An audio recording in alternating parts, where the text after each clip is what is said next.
So this will be the 18th installment of In the Grip of ThermostatAnon, which my viewers will be familiar is a response to ThermostatAnon's claim that my video In the Grip of MQ-MAGAn promotes conspiracy theories that lead to violence and insurrection.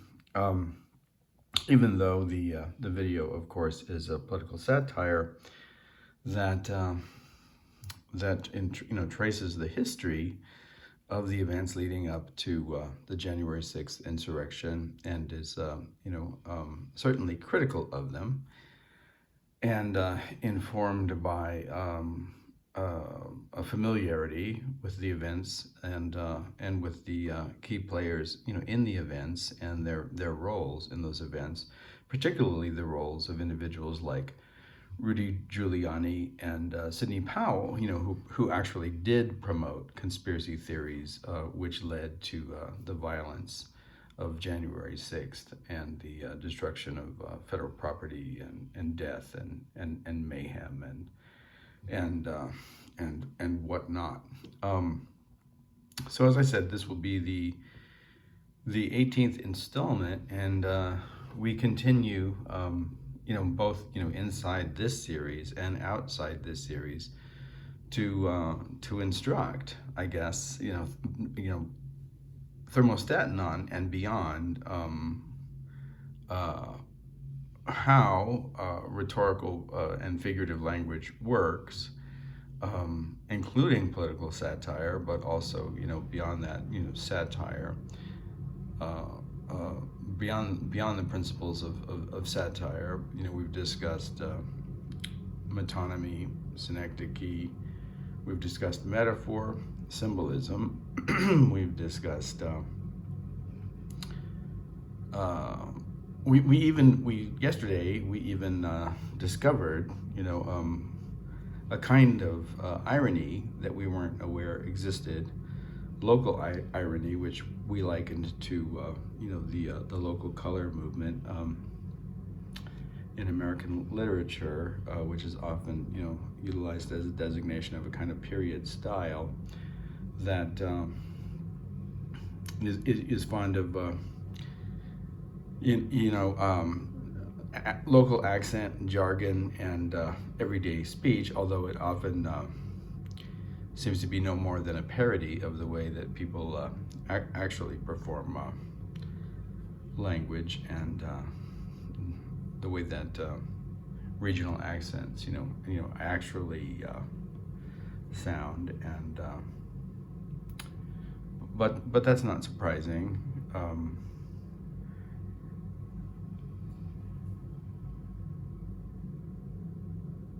At least it's not surprising, given the history of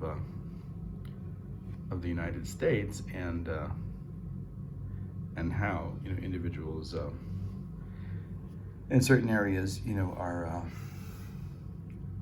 are disparaged and framed in terms of both linguistic inadequacy and other failures to measure up to whatever standards the ruling and writing class measure themselves by. So we discovered that yesterday, and I think we traced out a variety of types of irony elsewhere, and today we're going to be looking at, I don't think we're going to be talking about figurative language, but we'll have to go ahead and see. I know that that an image of Rudy Giuliani in the Yodaverse, I think it's the Yodaverse. Maybe we should maybe just refer to it as the Fifth Element universe, because of the controversy and the lawsuit regarding the film The Fifth Element, and the failure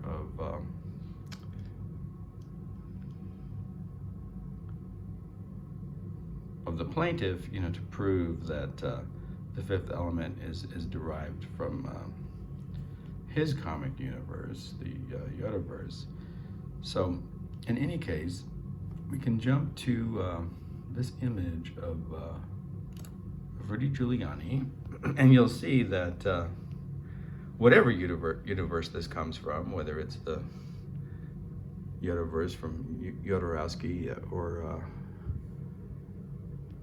simply the Fifth Element universe, or perhaps even the Bruce Willis universe. I'm not sure. That would be, I guess, all of the universe, the universe that contains all of the films and representations that Bruce Willis has ever made, and I guess that would include his appearance in the media as well as in cinema, but I'm not entirely sure. But you'll see that Rudy here is not only experiencing stage 77 of the Q-MAGAn madness, but that he's been in conversation with the great evil, and in the universe of the Fifth Element, being in contact and on the phone with the great evil causes the villain, whose name is I believe it's a long name, Jean-Baptiste Emmanuel Zog, and he's played by Gary Oldman, of course. And when he's on the phone with the great evil, this tar-like substance starts dripping from his forehead. Here in this image, it seems to be dripping from the fish eye or just above it. Elsewhere, it appears to be dripping from the forehead. I think we discussed the title is based upon both events in the life of Rudy Giuliani and a phrase that he utilized to discuss Trump's presidential viability, following the election of Joe Biden, and he referred to multiple pathways to the presidency, and what he meant by that is that we could circumvent the electoral college and the and the counting, right, of electoral votes on January 6th and go straight to the courts. And his idea was that the courts should decide who was to be the president of the United States, not the people of the United States who voted in the Electoral College. So let me see if I can read some of this other stuff. Oh yes, we used to have, we haven't done anything with this for a long time, but we used to have, as part of a contract in Phi through Theta's many, various and diverse projects, something called the Radical Flag Recovery Cinema. And what the Radical Flag Recovery Cinema was, or I guess is, like, it may still exist in some universe, an attempt to sort of reclaim the American flag from the Christian nationalists that always use it to make some kind of a point about how they are somehow more American than the rest of us, and flag waving is typically, and that sort of patriotic flag waving is typically something that we associate with the right and with militarism and conservatism and other things, nationalism. It's not just in the United States. When you see Israelis waving flags, it typically also is a demonstration of conservative policies and kind of tribal attitude and often associated with racial violence and other things like that. And of course we have all those instances of Trump, like, weirdly and perversely placing his body against flags and holding and kissing flags, and never mind, you know, that a lot of these folks who wear flags are in fact, you know, according to the rules of flag behavior, the code of flag behavior, being disrespectful of the flag. There are rules for the flag, but somehow these rules, you know, don't seem to be very available to the flag holders and lovers, and you know, whatever they do with the flags. But this radical flag recovery cinema was about reclaiming, right, the use of the American flag and the symbolism of the American flag in radical and progressive, right, performances and performative acts of engagement with the realpolitik, right?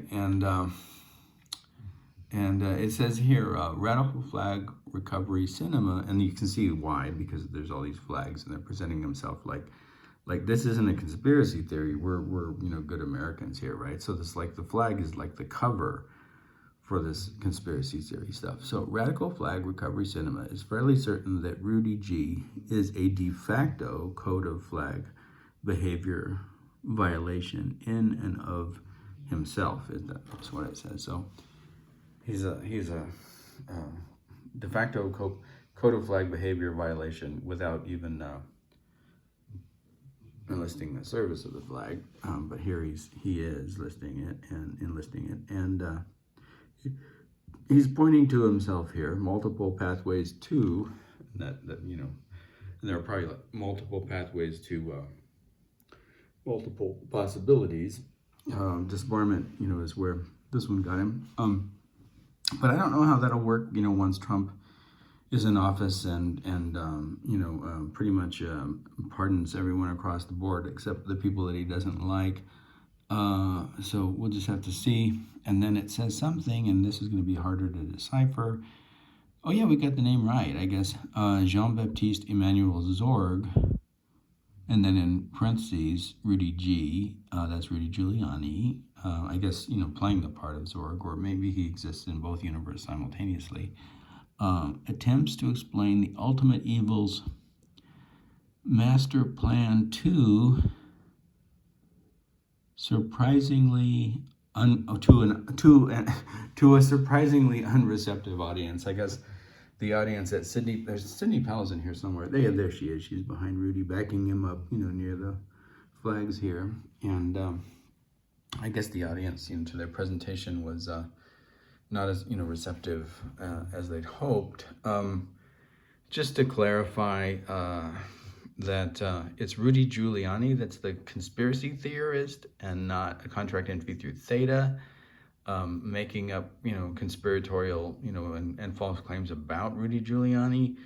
We'll go ahead and we'll go to the wiki page, and, you know, just to outline some of the information that we're dealing with here. Let's see, do I want to go? Let's just start with the Dominion and Smartmatic lawsuits. Okay, so these are the voting machines. And I'll just read, you know, some of it and expose like a tiny, like the tip of the iceberg, right, of all of the conspiracy theories that Giuliani and Sidney Powell produced leading up to the events of January 6th, and then following, right, even after he was disbarred and sued, you know, for those events, and then he continued to sort of elude, like an attempt to elude, you know, the consequences of his prosecution, right, like hiding out and you know, not showing up in court and not paying, you know, the victims of his, you know, slander and libel and stuff like that.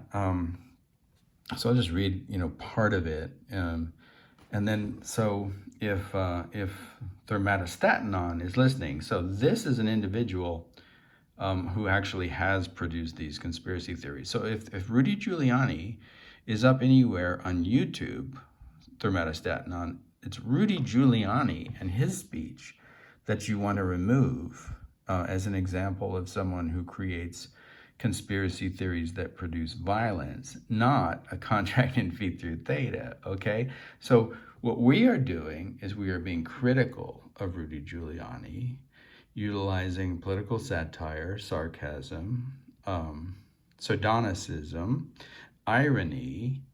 I don't think in this instance, we don't utilize any examples of local irony, but we use, many examples of many other types of irony, as well as other strategies of rhetorical dissimulation and representation building, right, that belong to the apparatus of the meta multi sci-fi com-iverse, right? Okay, so just like if you're listening, ThermostatAnon, this is the one that you want to go after, probably more than a contract in phi through theta. Okay, so as part of Giuliani's allegations that voting machines had been rigged, he made several false assertions about two rival companies, Dominion Voting Systems and Smartmatic. These false claims, you see, are you listening, ThermostatAnon? These were false claims, included that Smartmatic owned Dominion, and Dominion voting machines used Smartmatic software. So these were two separate entities, but he lumped them together. He was being one of those loony lumpers, right? As opposed to the silly splitters. You can look that up, silly splitters versus loony lumpers. And one of the reasons to conflate the two is you want to establish this idea that there's this master conspiracy or master plan. Like these aren't independent, authentic,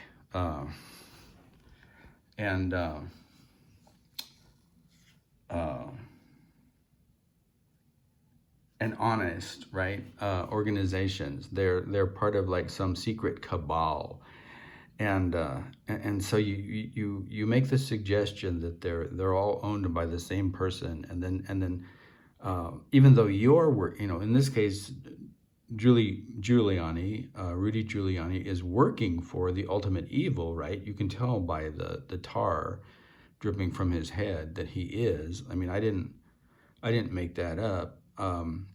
I may have added a bit of that gooey brown stuff in the images of Giuliani, but I didn't make up that actually happened. He actually was dripping, and I think, that should be sufficient evidence in and of itself of his connection and, relationship with the ultimate evil. And if not, it seems to me that it's up to Rudy Giuliani to prove that he's not, at least in some universe, right, some avatar of Jean-Baptiste Emmanuel Zorg, right? I don't think that it's a contract in phi through theta's job to do all that work. So, okay, so that's a reason for the loony lumping. Get that cabal idea in there.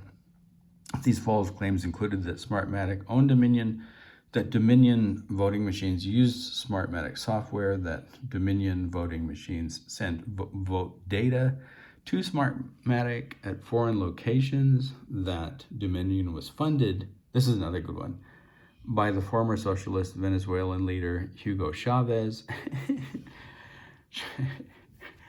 and that Dominion is a radical left company with connections to Antifa. Now, I don't have anything against Antifa, but the idea that Antifa, anyone that I've ever known in Antifa would be connected with a big corporation like Dominion and involved in the production of voting machines, it seems like you have to completely not understand what an Antifa is, like, to come up with that conspiracy theory, and you have to really be prone to like this idea of like lumping these bad guys into some kind of master cabal, like, to ignore all of the evidence that none of this makes any sense, right? Okay, so both companies, and then I guess this was part of Tiny's project. Remember, Tiny was going to participate in the January 6th insurrection, but he was going to do so in disguise as an Antifa, and his disguise. We criticized his disguise because on his T-shirt it said something like "Death to all Democrats" or something like that, and it didn't seem to us that would be the kind of slogan that someone who belonged to Antifa would actually,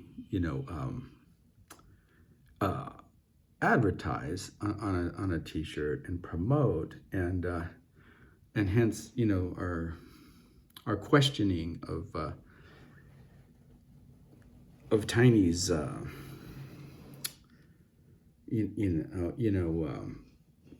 aspects of Tiny's, intellectual capacity to understand, ideological formations and social meaning and political commitment on the left, in any even limited way, and it seems to be derived, from maybe in fact, the ultimate evil is producing, some of these conspiracy theories like that. That could be, what's going on. I don't know if that was ever resolved in the narrative that we presented, but it's possible that, the ultimate evil influenced Rudy Giuliani's brain, and we certainly, we could see the effects of that in the drippy tar substance and the fisheye, and that. These conspiracy theories were planted, perhaps in his head by this evil entity from outer space, and if that's the case, like Giuliani could be a kind of like vampire. What I don't know what the head vampire is called, but the vampire that produces other vampires in a hive, or whatever the expression is. And if he were the, master vampire making, other little vampires like Tiny, but the vampirism isn't maybe, blood drinking so much as conspiracy theory production, right? So these ideas, passed into this form of like kind of parasitism or vampirism in Giuliani, then can be passed down to individuals like Tiny, who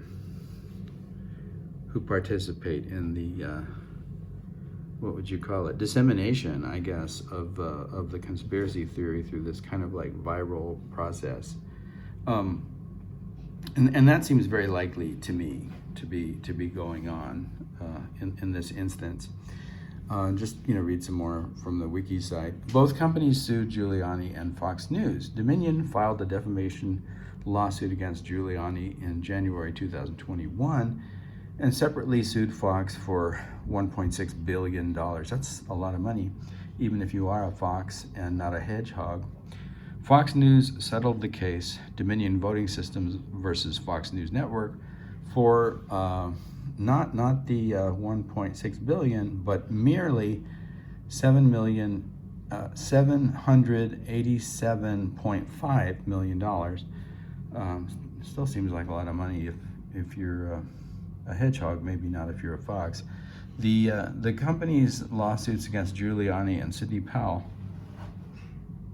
for their election-related lies are still active as of August 2023. I think part of it is because Giuliani is so good at eluding everyone and hiding out in various places.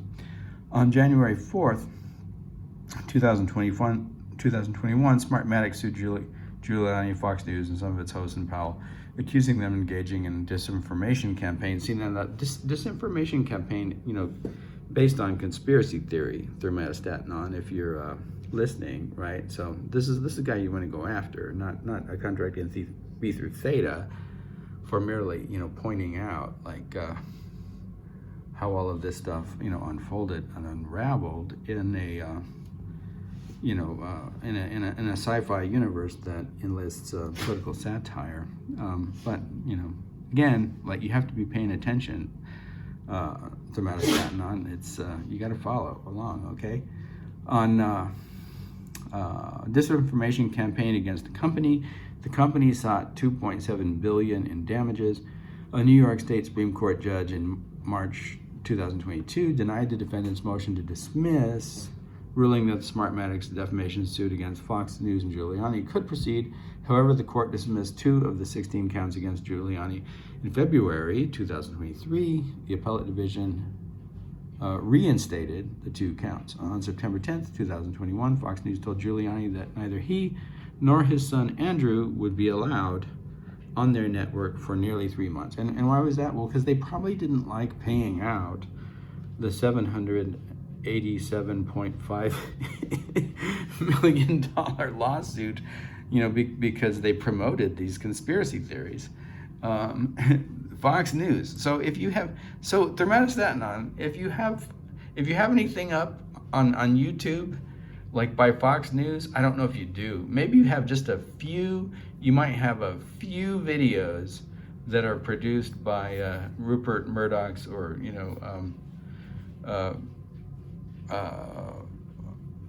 Rudy Perturbation, Ruperturbation Murdoch, but check and see if you do, because if you have anything up by Fox News, it's really those that you want to pay attention to for the production of conspiracy theory and disinformation campaign, not so much a contract in fee through Theta. Here in our meta-multi sci-fi comiverse, judgment for defaming Georgia election workers, and this is a little bit of a separate thing. In December 2021, two Georgia election workers, Ruby Freeman and her daughter, Wandria Arche Moss, sued Giuliani in D.C. for defamation after Giuliani falsely accused them of manipulating vote tallies. Okay, so not only were the machines rigged and owned by the same organization, the same cabal, according to Giuliani, but then also individuals, stepped in and fixed and misread and whatever they did, whatever his claims were that they did. And I'm not saying that they did. I'm saying that he said they did, which he did say they did. So that shouldn't be like a part of a censorship project on ThermostatAnon's part, here. But we'll just see what happens. He accused them of passing around USB ports as if they were vials of heroin or cocaine. And then you see how that works, like using that language. And then, especially if individuals are people of color, you use the right, like, racist language and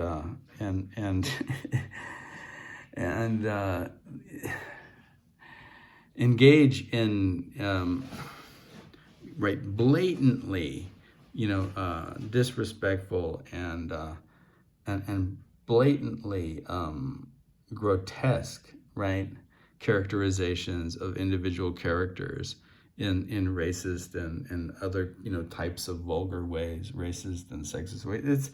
It pretty much just like Trump's whole election campaign, and engaging in surreptitious illegal activity, even though it's like actually Rudy Giuliani, right, that is doing that, citing video footage that according to Moss actually showed the women with a ginger mint. I don't know what that means.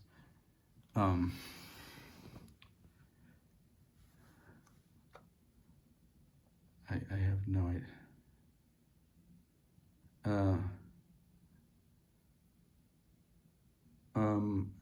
If this is does anybody know? Is this an expression that means something? Because this just takes me to what a mint is. I know what a mint is, but what I'm looking for is what this means figuratively. Remember, we we've been talking about figurative language. Does this mean anything? I don't know what ginger mint is. I mean, and I apologize if I seem stupid for not knowing.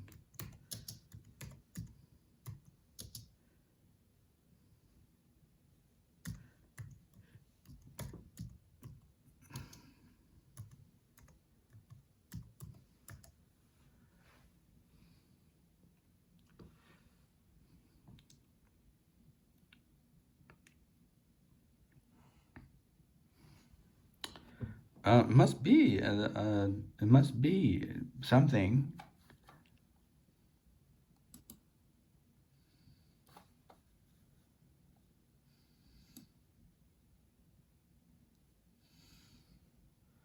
So this is on Andrea Arche Moss, and she seems to be crying. She's accused of eating a ginger mint.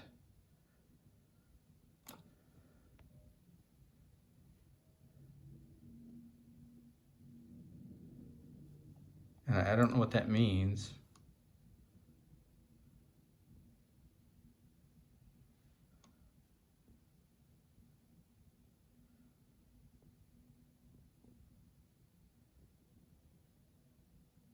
Oh, okay. This is what. Oh, I see what it is. So this is what I don't know. Maybe I misinterpreted the wiki article, but the ginger mint seems to be what they were actually passing around, not a not what they were accused of. Giuliani accused them of passing some sort of USB drive to each other, and it was a ginger mint.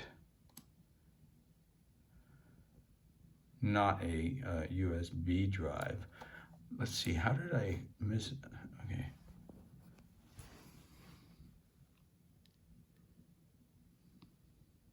Oh, I see. I just didn't fully interpret that. According to Moss, right, actually showed the women with a ginger mint. Okay, so I thought that I was, for some reason I missed that that was the rebuttal, and I read the ginger mint as something that Rudy Giuliani said, and I was trying to figure out like what he was accusing them of, being, you know, like passing this ginger mint. But apparently what he did was, and this happens, right? So if you're a prejudiced individual, and you have these expectations that, you know, a person of color is going to be doing something wrong, then whatever you see them doing, your mind, it's like the prejudice works in relationship with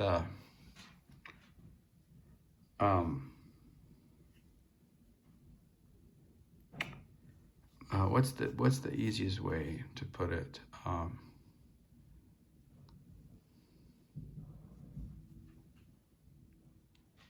Okay, I think the easiest way, like, for me to describe it, because we've talked about reification before, is in this manner, right? So in reification, like the mind creates, a perception from a pattern, like in which the perception, emerges, but that may not, exactly actually, correspond with the physical reality, right? Okay, so like in each of these, sets of figures, like what you have is, like, in this one, you have a series of, the first one, you have a series of what appear to be partial circles, with some element of the angle slice, like, that extends from the center of the circle to its outer boundary taken out. So you have these, you could say, like pieces of pie with missing elements that are, stuck together. And then, but what we can see, in the process of reification is that square. The same thing over here, you can see a triangle, and then over here you can see, and we imagine that this square exists in front of these three circles, but there's no reason like to imagine that those, four circles and then three circles, that those four so-called circles are complete. And if they're not complete, and if they're just 3/4 of a pie, then there is no square, right? And there is no triangle. Well, to understand like how reification works in relationship to prejudices and assumptions that people bring to the table, it's kind of the same thing. So if you see something being passed and you're trying to figure out what it is, you're going to go, because your mind works that way. And then, Rudy is under the influence of both. You have to remember, Rudy Giuliani at this time is under the influence of both Q-MAGAnon and the ultimate evil, and is demonstrating, the viral effects of both the Q-MAGAnon madness and the slime producing whatever viral response to the great evil that you see with Jean-Baptiste Emmanuel Zorg, right? So his brain's already affected, and then it's not like he wasn't racist and misogynist before being infected with this disease. It's just going to make it worse, right? So he sees what where his mind takes him, and it's colored or characterized, right, by what his mind brings to the table. And his mind brings to the table these assumptions about individuals based on what color they are and what party they belong to, and it's not a pattern building. Oh, here's some more. This one I think is from the wiki site, if I remember correctly. And here are like some positive things about reification, but also like it reproduces prejudice. This is like why we don't like racial profiling, right? Because police officers that utilize this tool of racial profiling are reifying their ideas of criminality in relationship to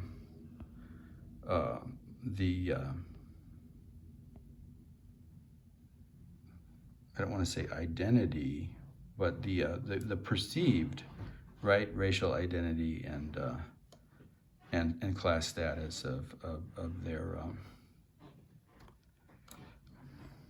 of those who are being targeted.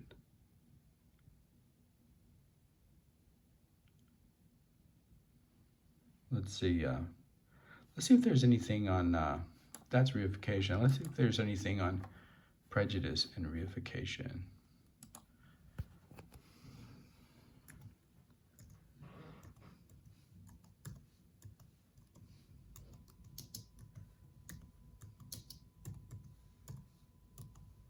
Because what Rudy saw was what he wanted to see. He saw, let's see, prejudice and reification. Here there are some things. So see, again, we're not just making this stuff up.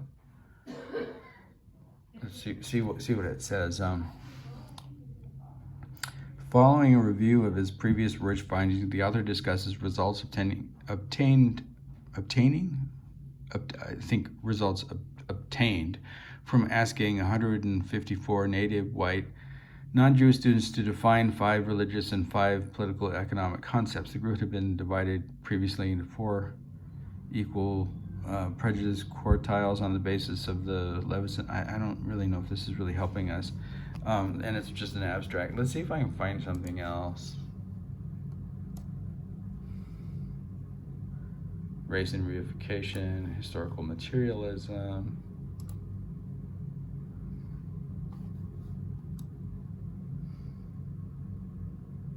I don't know. See, if we showed this image to Rudy Giuliani, what would he see? would he see would he see a USB drive? Would he see a tiny little ball? Would he see, what would he see? Would he see something different than, you know, what Malcolm X would see? Let's see what it says. This is commodity fetishism is more like the Marxist idea, but let's see. It's a lot of words here. George Lukács, the great Hungarian Marxist literary critic and thinker. It's too much. I can't find anything right off the bat. Let's just go back to Rudy, and you know, and it's interesting. So like what I saw, or I failed like to get the grammar of the sentence. I guess I was too eager to you know and hasty, and I failed like to see that, you know, we had like switched from Rudy Giuliani's claims, you know, to a defense, you know, on the part, you know, given by Moss, and so I missed that whole thing. Lori's saying goodbye, so I'm gonna take a little break and then I'll come back. All right, so we're back, and we didn't really find anything like off the cuff or you know immediately relating you know, this idea of reification to the way that you know, works in conjunction with our prejudices and our preconceptions and things like that. But you probably get it. Like if you didn't understand what a square was, you know, you wouldn't reify the figure of a square, right? You have to understand that shape and pattern. So there's a time, and Piaget, you know, actually probably did work on this because he actually did work with, you know, children, you know, in constructing his idea of the stages of you know, intellectual development, and as a, you know, background for, you know, basically a, you know, theory of pedagogy, of teaching and educating individuals. But you know, there's presumably a time in which you don't see the square because you don't understand the pattern, right? And same with the triangle, and same with the outline of the box and all the rest. So given that, you know, the false perception, right? You know, the as if, right, is a form of simile. Have we talked about simile yet? So simile is basically in figurative language, and you know, this is again for the benefit of both ThermostatAnon and ThermostatAnon's relationship with Rudy Giuliani, you know, and for I guess who's ever prosecuting Rudy Giuliani or not understanding why he's being prosecuted. Okay, so it's a kind of simile here, as if, right? You know, so seeing this as if it were. Well, as if it were is you know, so that's basically a metaphor, and you have the as, right? USB ports as heroin or cocaine, like that. In other words, he's saying that the way that they were passing them looked like they were passing vials of heroin and cocaine. Now, can you understand like that? This jumping to a reading of the way that the USB ports, which is wrong to begin with, right? They were mints; they weren't USB ports. But his comparison, right? Because the simile compares this to that, and it utilizes, you know, it's basically a metaphorical operation, a transference of you know, one figure to another. Hence the word, you know, meta, meaning to transport. In this instance, meta can mean a lot of things in Greek, but here it means to transport. So you're transporting this idea of the USB ports to this other idea of heroin and cocaine. Now, can you see in the way that he constructs the language that this is a racial slur? Like if you can't see that, you don't understand the way that Rudy Giuliani uses language, and you don't understand the way that his preconceptions and prejudices like lead to these types of descriptions, right? Now, if you're sensitive to it, it's transparent. You see it automatically. You see it as a racial slur.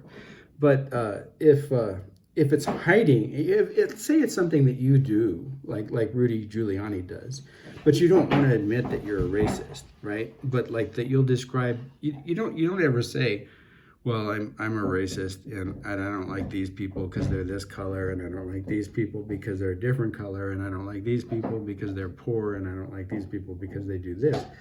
But you use language that points in these directions, right? Like that associates women of color with drug use, right? And the assumption, of course, is made under a false perception. Like if he actually really did, and this isn't just a lie and a kind of dog whistle to the racists, right? But it's clearly a racial slur, right? And so that's kind of the point, in a way. And so certainly Rudy Freeman and her daughter Wandrea Arche-Moss, have the right to sue Rudy Giuliani, not only for slander and defamation, but for making these, racial slurs against them. All right, so I think that's where I wanted to go with that. Moss testified before the United States House of Representatives that after Giuliani's remarks, she and her family were subjected to a barrage of racist threats, including "Be glad it's 2020 and not 1920," in reference to lynching in the United States. So this is what is referred to as stochastic terrorism, like the incitation of violence. And this is precisely what we are being accused of. And the reason for our video being taken down, and the reason for this long, series of justifications. So ThermostatAnon, this is precisely like what you need to be looking for, and you should look, in your YouTube library, ThermostatAnon, since ThermostatAnon is YouTube's censor. So if there are any videos on YouTube of Rudy Giuliani, you want to censor those, right? Not ours. Do you understand that? This guy, actually made false claims, racial slurs that produced the actual effect that you're talking about. Threats of violence and a barrage of references to lynching that this poor family had to deal with after Rudy Giuliani in his role as the ambassador of the ultimate evil, or whatever his relationship to the ultimate evil, was at that time, assistant, minion. I guess minion because it kind of works with, versus, Dominion, the voting machine. So as minion of the ultimate evil, produce these real results. And then if you want to look up, and I think ThermostatAnon really should look this up. Because that's Kaspar Hauser's learning curve in the background, being really loud and running around with a bone, and then it's Leo being angry with Kaspar Hauser's learning curve because it's early in the morning, and Leo, doesn't like all of the activity and noise and mayhem. So we're gonna see if we can persist, or I may have to do an intervention, so we'll just see how that goes. But now Kaspar Hauser's learning curve is, I think he's on the couch and playing with the bone and at the blinds there, so you can see he's got quite a bit of energy right now. Can Can we settle down there, little buddy? Okay. he as soon as I turn around, he's gonna pick that up and make some more noise. But anyway, let's see.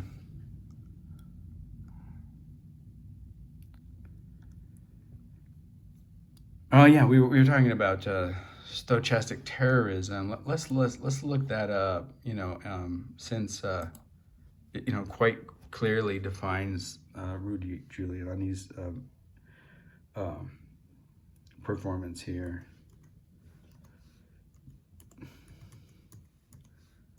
And it's useful, I think, you know, for ThermostatAnon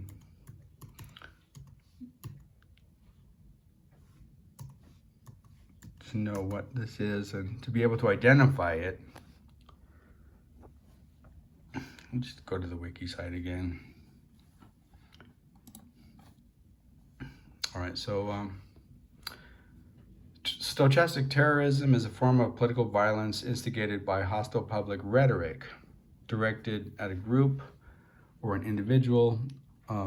Unlike incitement to terrorism, stochastic terrorism is accomplished with indirect, vague, or coded language. Okay, so you could describe like the use of the cocaine and the heroin as if they were as indirect, vague, or coded, and you have to decipher, right, the racial slur. Like, in other words, like, why would you apply that metaphor to passing around a USB port, right? Unless, like, you already had the perception that this person, based on some kind of positionality that you see as defining, you know, their identity, like leads to that activity, right? So it's indirect, but it's there. Indirect, vague, or coded language, which grants the instigator plausible deniability. I didn't say that they were passing around cocaine and heroin. I said as if, and I didn't say it because the two women were African American. I said it, you know, because of for some other, you know, implausible reason, right? Or I don't know. In this instance, like it says plausible deniability, but if you know anything about Rudy Giuliani, it becomes implausible pretty quickly, but whatever. Plausible, but you know, but there's a difference between being obvious, you know, to our understanding and being prosecutable, right? Okay, so plausible deniability for any associated violence. A key element of stochastic terrorism is the use of media for propagation, where the person carrying out the violence may not have direct connection with other users of violent rhetoric. Okay, so but he knows that they see them, right? And so, you know, and here's some of the features: speech, a public figure, or a group, and this was okay. So remember, they're eating the dogs, they're eating the cats. And Colombian, you know, drug cartels are, you know, invading our cities, and all of this. This is all stochastic terrorism, right? This was like the Trump. This was a key feature of Donald Trump's 2024 presidential election campaign. Was stochastic terrorism, and y'all, you know, and if some of my viewers, I hope most of my viewers didn't, because I honestly, like, if you voted for Trump, like, I have no idea like why you would watch my channel, because but anyway, but y'all voted for this guy, and just to be clear, you know, like, the campaign was a campaign of stochastic terrorism, okay, and conspiracy theory, and plausible deniability, and that's all it was like racial slurs, misogyny, stochastic terrorism, no content. There was no content. So, like, why you would vote for this guy? I mean, you really should, you know, like Rudy Giuliani, you know, do a self-examination. if you did, because some of the defining features of this particular ideological outlook are pretty ugly, just to be perfectly honest. But I think you'll find, like in this, first one and others, a pretty clear portrait, of Trump's presidential election campaign. A public figure or group disseminates violent, inflammatory rhetoric via mass media directed at people or groups of people, sometimes suggesting or legitimizing the use of violence. We're going to use the military against them, the enemy from within. They're eating the dogs, they're eating the cats. This speech tends to be protected, Puerto Rico, remember his comedian and people, J.D. Vance justified it, and people just need to have a better sense of humor, referred to Puerto Rico as a floating island. I don't know why floating, but I guess because garbage floats. It was just a bad metaphor, but it was also like really offensive, right, of garbage. And then J.D. Vance picked up on it, and he actually referred to Kamala Harris as garbage. Okay, and you voted for this guy? I mean, I'm sorry. Like, if you voted for this guy and you don't see that there's something wrong with you, you really need to do some self-examination. Like, that's just inappropriate,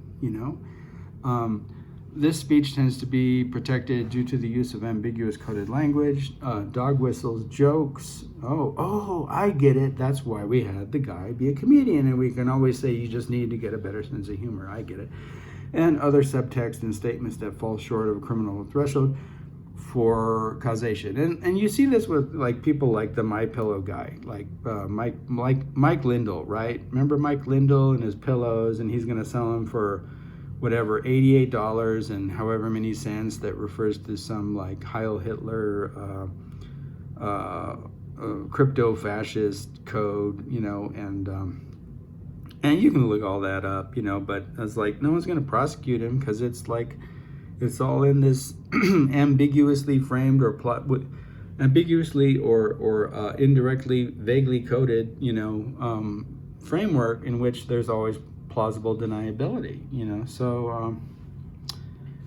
so that's what it is. In statements that fall short of a criminal threshold for causation, right? Sometimes not, but often. The "it was a joke" defense, as in J.D. Vance's defense of, now I don't even remember the guy's name, but the one there at Madison Square Garden in the second great, American Nazi rally held in Madison Square Garden, I guess. It was just a joke, and y'all need to get a better sense of humor, has been linked to early days of Nazism. So just, so that JD, you're in the good company of Hitler and friends. Other themes identified include black and gold versus, evil. Include black and white, black and gold. Black and white, good versus evil narratives, right?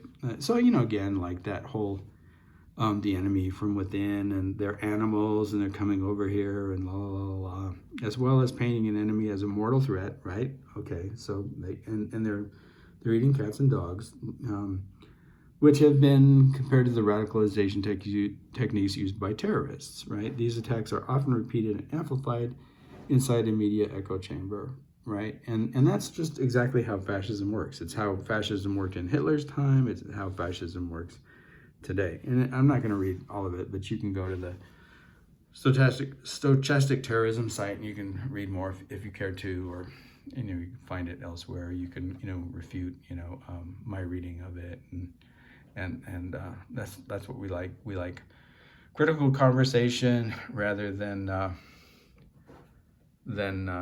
illegitimate rationale for censorship, right? Like if you're going to censor someone, like it really should be about like producing violence against an individual, not about expressing a political opinion. And that's the difference right there. Like the swastikas on the road that I removed, okay, that I censored them because they were a form of violence and a political threat of violence.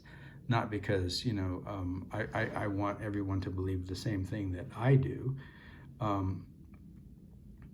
And that's a difference. And if you can't recognize the difference, then you shouldn't be in the position of being having the authority to censor, or being in a position where you're doing police work. If you can't understand the difference between incitement to terrorism, stochastic terrorism, uh, uh, hate speech, and hate expression, it doesn't have to be speech, it can be a flag, it can be a gesture, it can be, if you don't understand the difference between all those things and freedom of expression, you shouldn't be in any of those roles, and you shouldn't be in government, honestly. And unfortunately, like, we're in just the opposite position right now, where you, to be in government, you basically like have to utilize like this form of terrorism to get elected. Because if you don't, I guess you didn't appeal to people's like most base, violent and barbaric instincts, right? You didn't excite like the lizard brain, that part of the limbic system that wants to be mad and wants to see the other as a threat, and wants to do something, to those people that it's so frightened of, because it's that terrified by otherness and foreignness and strangeness in whatever shape or form that it perceives that otherness and foreignness and strangeness, whether that be the imaginary construct of race, or the imaginary construct of nation, or the imaginary construct of whatever else, this black and white rigid, gender system, which was also, right, a part of the project and continues to be part of the project. And in the name of what? Family values, which is interesting, because how much of this new proposed cabinet is either, constructed of pedophiles or rapists? I mean, it's rather shocking, really, for a party that claims to be one supporting family values to have so many sex offenders involved in its offices. But do we need to say anything more about Giuliani? I think so, because we really haven't even gotten to. It just goes on and on and on. I mean, I don't know if I can even deal with all of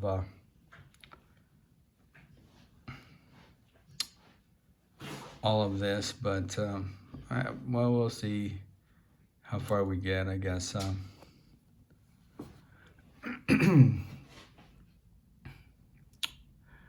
So, following the death threats and barrage of racist harassment that the family received, in July 2023, Giuliani is ordered to pay attorney's fees to the election workers after being sanctioned for failing to turn over evidence in the case. Again, like Trump, thinking he's above the law.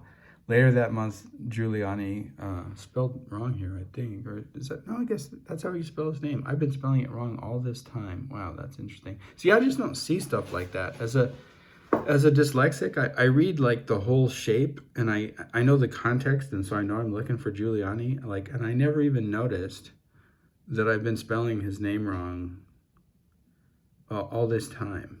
And so let's go see if well, maybe I just used Rudy G, so I don't know.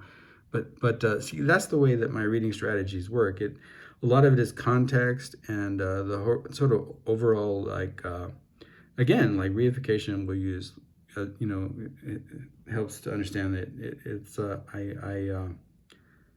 I see the overall configuration and I find a pattern in it. I don't read individual letters. Giuliani admitted, and we just learned how to spell his name properly, his statements had been defamatory per se. I love the way that lawyers utilize this technical jargon to try to evade the consequences of their actions.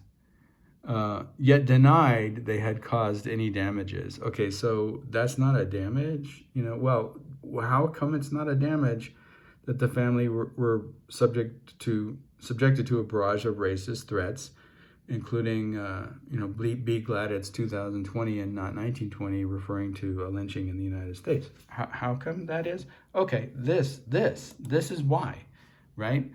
Stochastic terrorism is a form, and this is really a lot, for TheraMetastatinon's benefit. So, like, I'm repeating this, so please pay attention.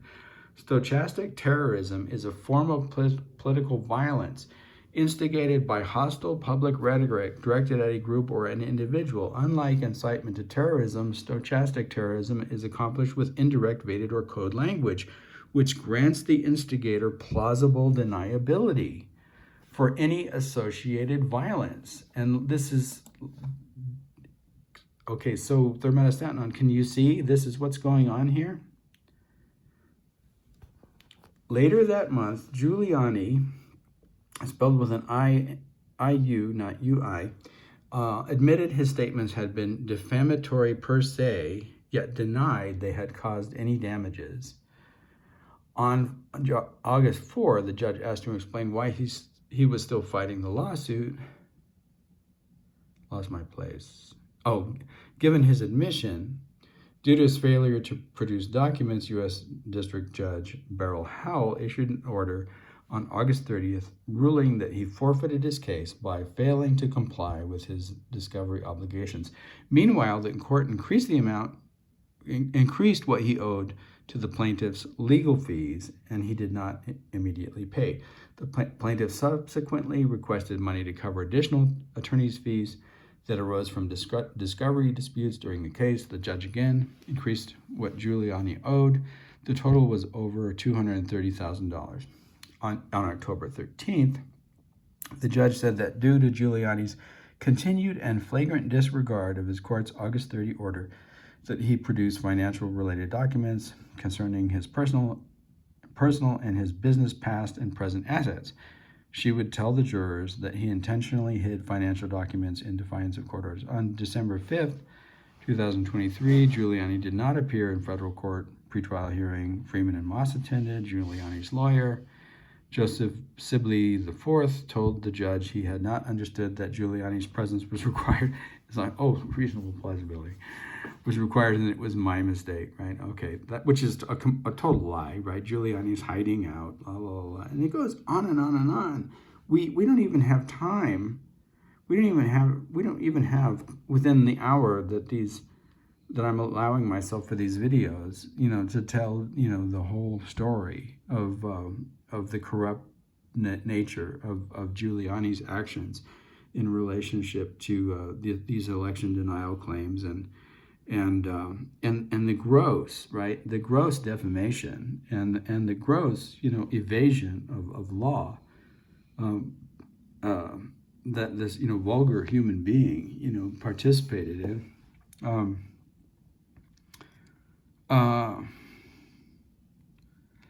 The trial began on December 11. I think I'm at where I am. Losing my light here somehow. The trial began on December 11. During the trial on the amount of damages, the plaintiffs testified that Giuliani's false statements, beginning with one of his tweets, prompted a barrage of threatening phone calls and messages against them, including many that were violent, vulgar, or racist. We already talked about that. Now listen to this one.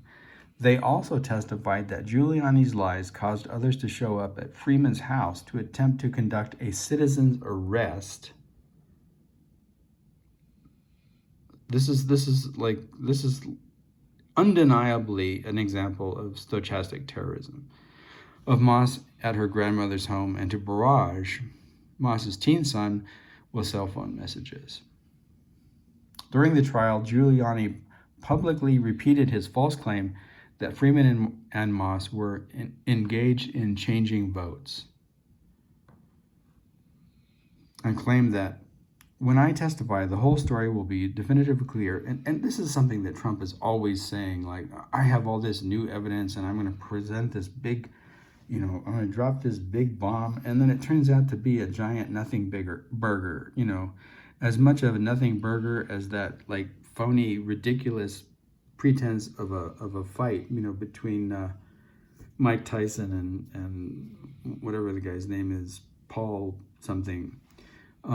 If you watched that and you thought that was a fight, you probably never really you probably aren't a fighter. Let's put it that way. Some of the pre-fights were really good. The Barrios versus Ramos that was an excellent fight, and everybody was so polite about everything. I would have given it to Barrios, but it was a split decision, and Barrios was like really generous about the split decision. I mean, he had the first 5 rounds, and then the 6th round clearly went to Ramos, and like a couple of rounds after that went to Ramos too. But I still, on points and strikes, would have given it to Barrios. But both of them were like just like really good sports about the whole thing, and it was a good fight. That's kind of an aside. But how did I get there? And claimed that when I testify, because it's a nothing burger. Like when I testify, the whole story will be definitively clear that what I said was true, and then nothing. Like it's like Mike Lindell, like right, the My Pillow guy, like always like claiming that just around the corner is this barrage of evidence, showing and proving that the elections were rigged, and then producing absolutely nothing. And Trump's exactly the same. Though there will be a barrage of evidence, proving my innocence, and it never shows up. It's always promised, and it never shows up. It's always a nothing burger, right? It's always a Jake Paul, that's his name. It's always a Tyson. It's always a Mike Tyson Jake Paul fight. It's never real. And his defense team called no witnesses. So I'm going to prove all this stuff, but I ain't got no witnesses, and I declined to testify. So like, can we just do that again? Because this is important. Like, this is always the strategy. This is always the strategy. This is the Mike Lindell strategy.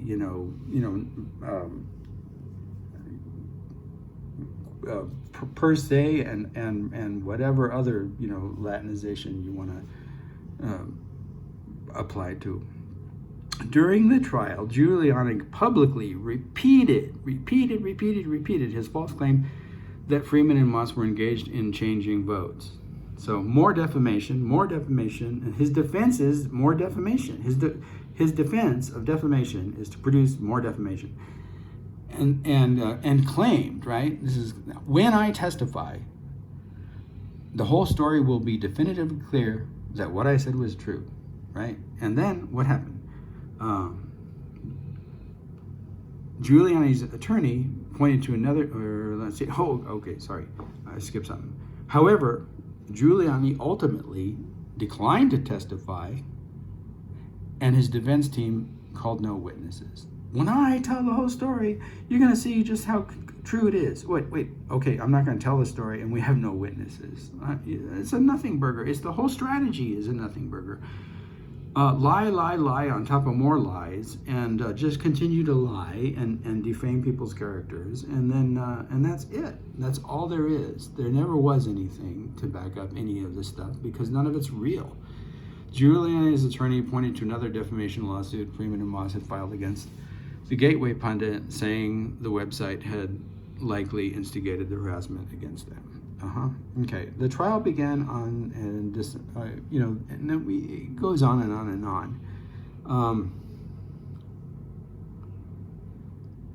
Let's see, where are we? On December 15th, the federal jury ordered Giuliani to pay $148 million to Freeman and Moss, including $75 million in punitive damages. After the verdict, Giuliani said he regretted nothing and said he would appeal. And I'm sure at this appeal, once he appealed, and told his story, we can repeat like his words before. When I testify in my appeal, the whole story will be definitively clear that what I said was true, right? Of course, in the appeal, just like in the original case, he won't. He will decline to testify, and his defense team will call no witnesses, right? After the verdict, Giuliani said he regretted nothing and he would appeal. One of his lawyers suggested he would file for bankruptcy. on December 20th concerned with that Giuliani would hide his assets given the ample record of his case of Giuliani's efforts to conceal or hide his assets. Judge Beryl A. Howell ordered swift payment of the damages, etc., and then he did file for bankruptcy. And okay, so this story, just to let you know, it continues to be, in the news today. So this is updated November 20th, 2024. Ex-Trump attorney Rudy Giuliani should be held in civil contempt and sanctioned for continuing to spread false claims about the 2020 election. Georgia election workers argued in a court filing Wednesday. This is now, when was this originally written? November 20th? Yeah, that's Wednesday. Okay. After being ordered to pay the election workers $148 million. So he continues to be in the news and looking very, I mean, can you not see that's a guilty man? Can you not? I mean, and again, I'm sorry, but if you don't see it, you really, need to examine yourself, because it's too obvious. He doesn't, you don't even need to listen to him speak. You can see it. How can you not see it? And you can see that it continues to be in the news. Let's go back. One day ago. I think we just looked at Forbes. Let's see if we can get on Politico.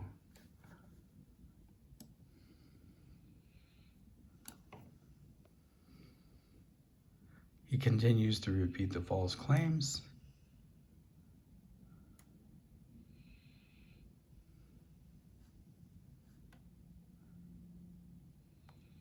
This is just 2 days ago.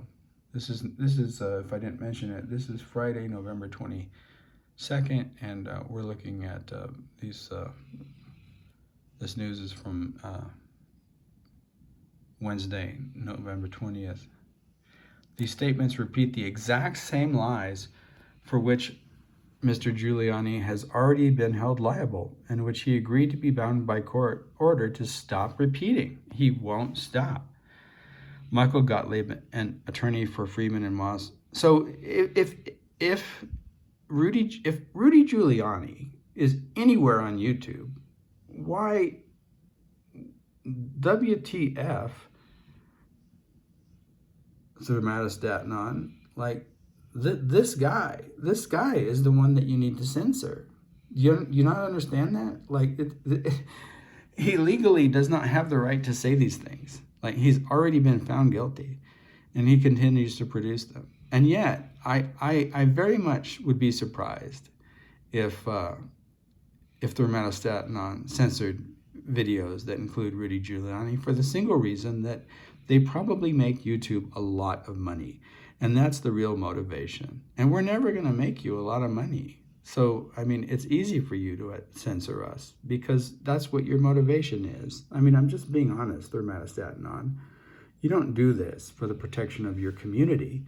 You do this because it makes you money.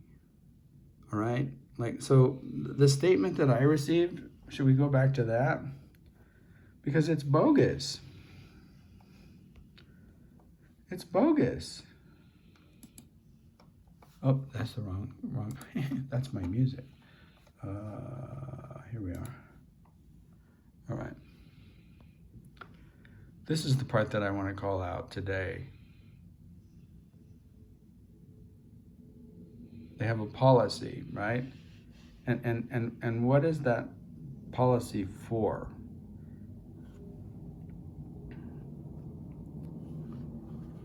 Let me see if I can find it.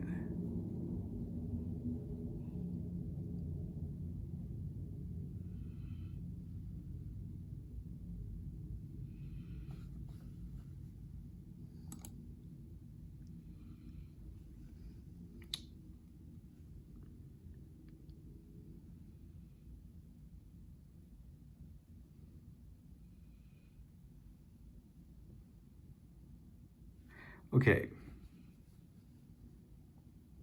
This is what I think I want.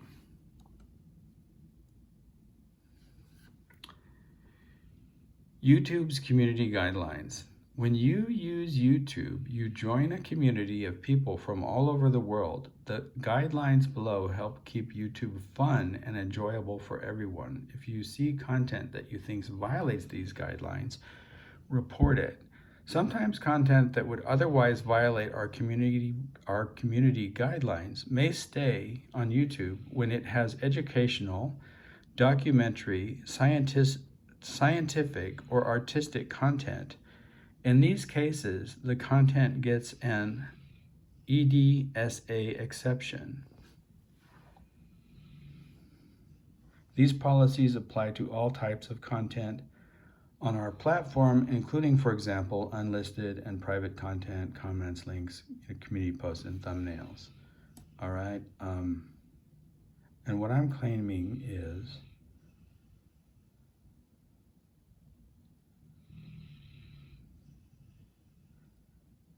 the rationale that the censorship protects the community is bogus, right?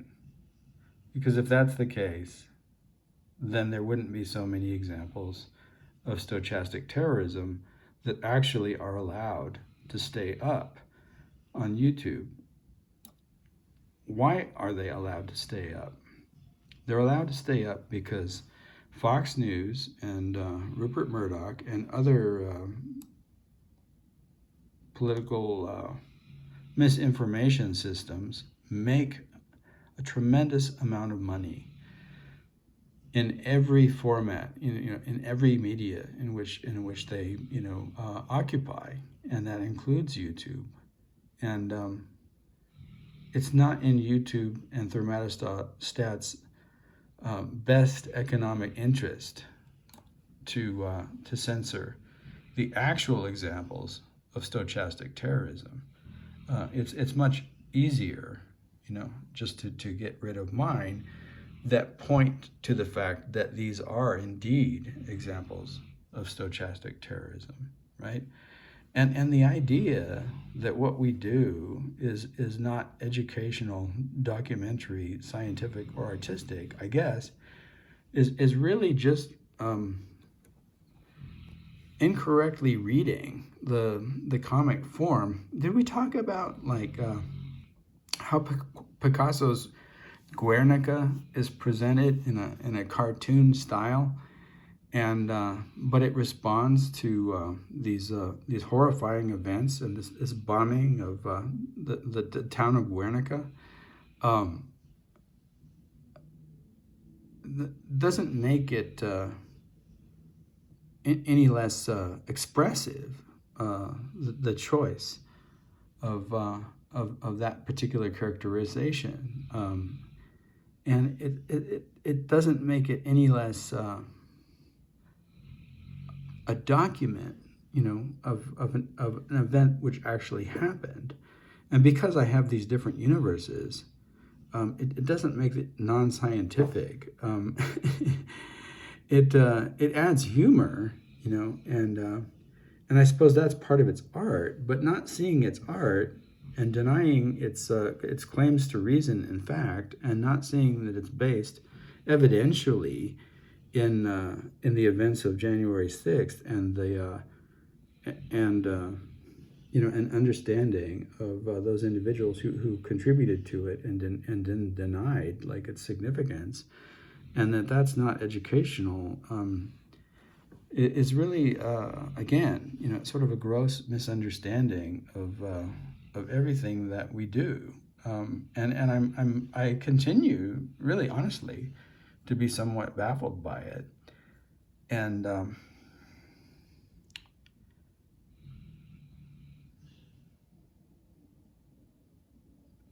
I guess Occam's razor says the only justification is dollars, right? That's the only way that I can understand it, is that the real examples right, of conspiracy theory and stochastic terrorism produce money. And so you can't go after them, right? But you can go after the individuals who actually point, to that terrorism. And that's basically the way that I understand it. So anyway, let's close that out. We're back up here. And all of this stuff, I'm not going to attempt to read through all of the stuff that's in the news over the last couple of days, but this is ongoing with Rudy. He continues to produce the defamation, the racial slander and slur. He continues to reproduce the conspiracy theory. I guess the only thing that I could do to underscore all of this is see if Rudy's doing it on YouTube and see if ThermostatAnon is doing anything about it. So let's go to our site. So we're here. Let's just type in Rudy Giuliani, now that we know how to spell his name.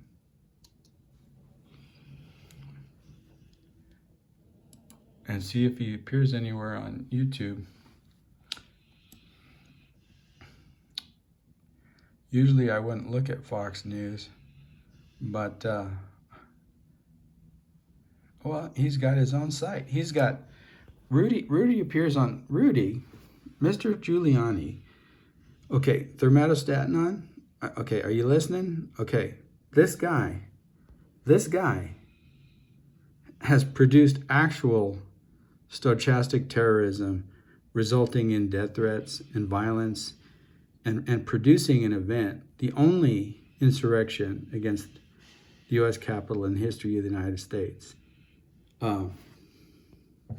He's got a site on your channel. Were you aware of that? Were you aware of that?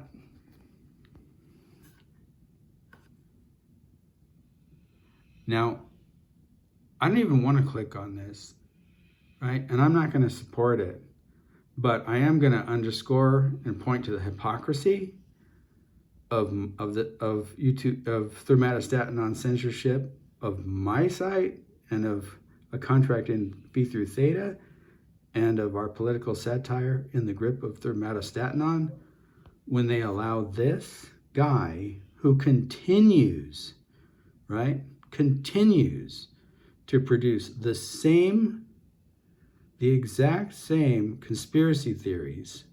He produced them 2 days ago. He continues to produce the exact same conspiracy theories that had him disbarred and sued and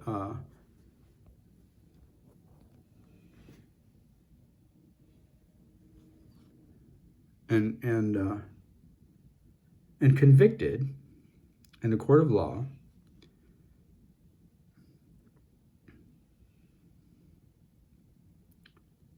unapologetically.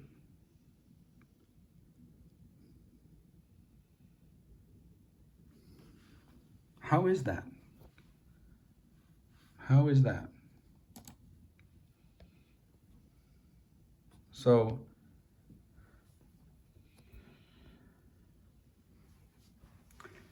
maybe we've discovered a new form of irony.